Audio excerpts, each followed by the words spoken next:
their high dome foreheads, their slightly arched backs, and their much smaller ears.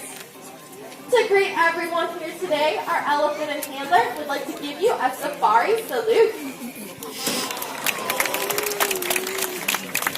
Now, before we begin with our demonstrators, that one of the most unique features about an elephant is, of course, their trunk.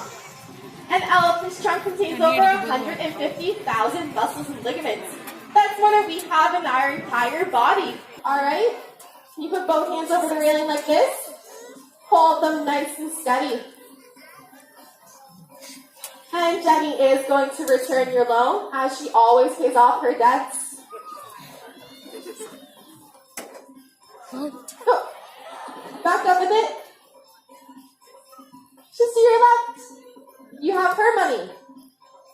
Effortlessly lifting Brittany up. Just like that. Great work, you two. As with any animal, it is extremely important that we check our elephants over daily to ensure that they are in perfect health. With an animal as large as Jenny, the easiest way to do so is by asking her to lie down. How about it, Jenny? Can you find a nice comfy spot and lay down for us today?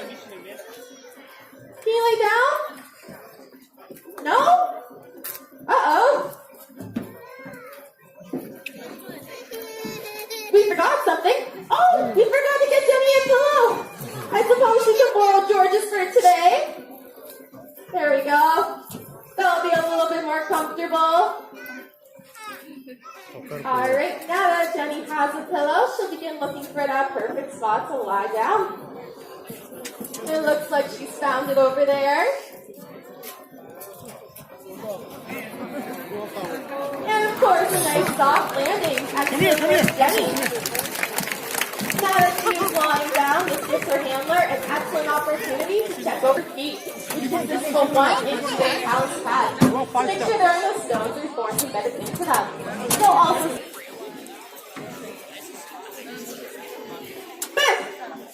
well, that didn't work. Huh.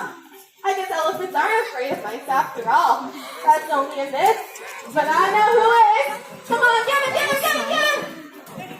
Gotcha. It's okay, guys. We got the real guys right here. Alright. Well, that did not work. So I think we're going to need your help. On the count of 3, we're all going to yell as loud as we can. Get up, Jenny. Are you ready? 1, 2, 3. Yeah! Well, that certainly did the trick. She's wide awake now. Thanks for your help, everyone.